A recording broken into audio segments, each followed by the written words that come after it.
to the Heritage Foundation's Vice President of National Security, Lieutenant Colonel James Carafano. James, always great to see you. Thanks, obviously, the PRC has an interest in suppressing a voice like this that was actually attempting to try to tell the truth about the pandemic and its impact in China. There have been many who have questioned the numbers that were reported by the government there with respect to the coronavirus. And there are a lot of unanswered questions here.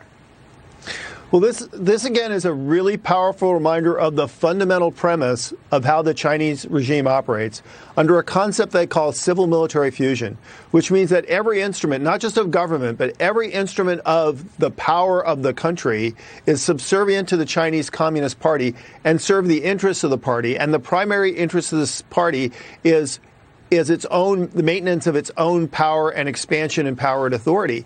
So when you're negotiating or dealing with China, you have to fundamentally understand this, that everything could go back to the Chinese Communist Party and that they have one interest, and it's theirs. When Secretary Pompeo makes a statement like this, that the journalists should be released, I mean, you don't expect the PRC to follow along in lockstep with that request, but it's making a statement to say, to echo President Trump's tough stance on China, which is that we are not going to tolerate this anymore. But, do you worry that with a new administration coming in, that will all fall by the wayside? Well, first of all, I think that this administration was really correct, that when the Chinese cross the line, either violating our interests or the civil rights and human rights of their own people, that calling them out on it is incredibly important, even if you can't do anything, because it puts them on notice, and it really puts the rest of the world on notice. If you're dealing with these people, be honest and recognize who you're dealing with. And you raise a really good issue about a Biden administration, which is, if their notion is, well, the problem was Trump, and we have to figure out a way to recalibrate the relationship with China, China will interpret that as weakness. They will interpret that as the United States essentially giving in. And it really would start this Biden administration off on the wrong foot to back off the policies that we have now. Well, there's two issues here, right?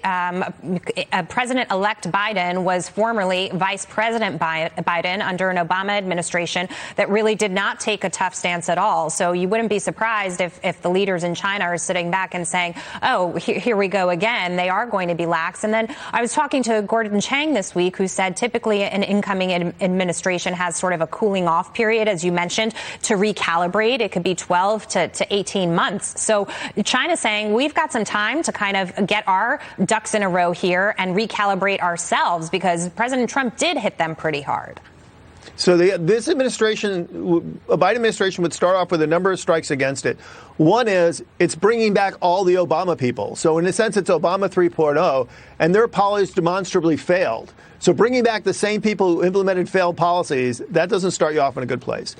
Essentially rejecting all of Trump's foreign policy, even though most of it, particularly in regard to China, was actually quite good, and say, well, I'm going to do the opposite of Trump. That's a problem. And then Gordon really hit on this third piece, which is, look, this administration's going to want to do what every administration does when they come in. They're going to want to focus on domestic issues. That's going to leave a lot of open running for countries like China. And the things they want to do off the bat, the climate treaty, which empowers China, the Iran deal, which empowers Iran. These are much more likely to make enemies even more likely to be aggressive. Yeah. And so they're going to create a lot more challenges for themselves by essentially trying to warp back 4 years to a failed foreign policy. And it's ironic because when he was campaigning, the president-elect basically ripped a page out of President Trump's playbook saying, I'm going to be tough on China. And now all of a sudden, we're not really hearing that much about that. So there's a lot that remains to be seen here. James, always great to see you. Thank you and have a happy new year. Thanks for having me. Happy New Year to you.